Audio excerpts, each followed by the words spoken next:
آج سے 150 سال پہلے ایمائل ڈرخائم ایک فرنچ تھنکر تھا جس کا سیوسائیڈ پہ بڑا کام ہے. اس نے کہا تھا کہ یہ غلطی مت کیجئے کہ سوسائٹی اوور آل کو چینج کریں. وہ فورسز ایگزرٹ کرتی ہیں تو وہ خودکشی کی طرف جاتا ہے نا. دیکھیں نا, اٹس بلیمنگ دا وکٹم کہ اچھا جیسے ہمارے ہاں عام طور پہ نیریٹو چلتا ہے, اوہ دیکھیں یہ جہنمی نے کیا کر لیا, اپنی خودکشی کر لی. اس کو بلیم کرنے کے بجائے ان فورسز کو بلیم کریں کہ جنہوں نے اس کو اس حد تک پش کیا کہ سوسائٹی ایک لیول آف سیچوریشن پہ پہنچ جاتی ہے. ٹھیک ہے, اتنا زیادہ کمپٹیشن ہوتا ہے, اتنا زیادہ کمپٹیشن ہوتا ہے کہ اب مثال کے طور پہ کہ بھائی اگر MBBS میں داخلہ لینا ہے تو ہزاروں بچوں نے 98 اور 99 نمبر لے لیے ہیں, تو بچے پہ اتنا پریشر ایگزرٹ ہو جاتا ہے کہ اب میں 100 سے زیادہ نمبر لے لوں. تو اس سیچوریشن کو ایڈریس کرنے کے لیے سوسائٹی کو اور آپشن بھی دینی چاہیے کہ بھئی میں آپ کو مثال میرٹ لو کر دیں. نہیں میرٹ لو کی بات نہیں ہے.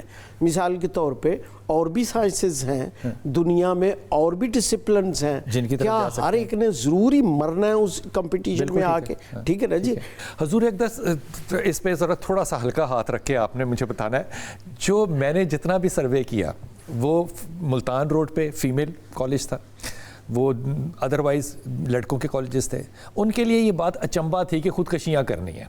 اب وہاں پہ جو بچہ آ رہا ہے وہ تقریباً 6 گھنٹے پڑھتا ہے, اور وہ پڑھتا بھی بیچارہ فرش پہ بیٹھ کے ہے, پیچھے سے وہ بھوکا بھی آیا ہے, اس کو روٹی بھی وہیں پہ ملنی ہے.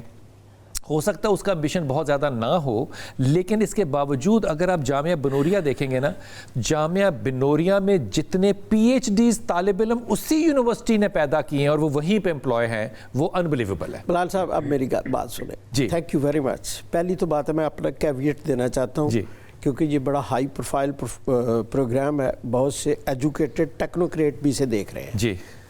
یہ جو ہم بات کرتے ہیں نا سائیکولوجیکل ایکسپرٹ رکھنے کی, یہ بڑی کنٹروورشل بات بھی ہے جی. کیوں؟ آج سے 150 سال پہلے ایمائل ڈرخائم ایک فرنچ تھنکر تھا جس کا سیوسائیڈ پہ بڑا کام ہے. اس نے کہا تھا کہ یہ غلطی مت کیجئے کہ آپ انڈیویجول کو بلیم کریں کہ کیونکہ تمہاری سائیکولوجیکل تمہارے برین میں کوئی گڑبڑ ہے تو تم سیوسائیڈ کے بارے میں تھنک کر رہے ہو. نو, اس نے وارن کیا تھا کہ سوسائٹی اوور آل کو چینج کریں, وہ فورسز ایگزرٹ کرتی ہیں تو وہ خودکشی کی طرف جاتا ہے نا.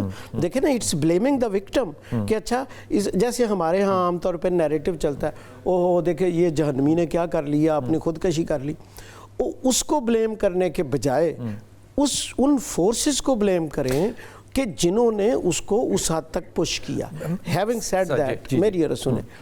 اس کے بعد میں تھوڑا سا اس کو میں نے جیسے پہلے عرض کیا کہ اس کو لارجر ایسپیکٹ میں دیکھنا ہے. مثال کے طور پہ ہر انسٹیٹیوشن کے آبجیکٹیو کچھ اور ہوتے ہیں, ہر انسٹیٹیوشن کے ایک جیسے آبجیکٹیو نہیں ہوتے. پرائیویٹ یونیورسٹیوں کے آبجیکٹیو کیا ہیں؟ میں عرض کرتا ہوں نا, سرٹن جیسے آپ نے وقفے میں شاید سنگاپور کی مثال دی, وہاں بہت خودکشی ہوتی ہے. ٹھیک ہے نا جی. اب ایشو کیا ہوتا ہے, اب جاپان میں بھی بہت سیوسائیڈ ہے کہ سوسائٹی ایک لیول آف سیچوریشن پہ پہنچ جاتی ہے. ٹھیک ہے, اتنا زیادہ کمپٹیشن ہوتا ہے, اتنا زیادہ کمپٹیشن ہوتا ہے کہ اب مثال کے طور پہ کہ بھائی اگر MBBS میں داخلہ لینا ہے تو ہزاروں بچوں نے 98 اور 99 نمبر لے لیے ہیں, تو بچے پہ اتنا پریشر ایگزرٹ ہو جاتا ہے کہ اب میں 100 سے زیادہ نمبر لے لوں. تو اس سیچوریشن کو ایڈریس کرنے کے لیے سوسائٹی کو اور آپشن بھی دینی چاہیے کہ بھئی میں آپ کو میرٹ لو کر دیں. نہیں میرٹ لو کی بات نہیں ہے. مثال کے طور پہ اور بھی سائنسز ہیں دنیا میں, اور بھی ڈسپلنز ہیں, کیا ہر ایک نے ضروری مرنا ہے اس کمپٹیشن میں آ کے؟ ٹھیک ہے نا جی. اب یہ سوسائٹی میں ہے کہ نیو سائنس جو ہے کریٹ کرے. تو میں یہ کہنا چاہتا ہوں کہ بجائے آپ بلیمنگ دا وکٹم کریں کہ سوسائٹی میں 20 ملین لوگ کہیں کہ اسی سال ہر صورت میں MBBS میں داخلہ لینا, نہیں ہونا چاہیے جی.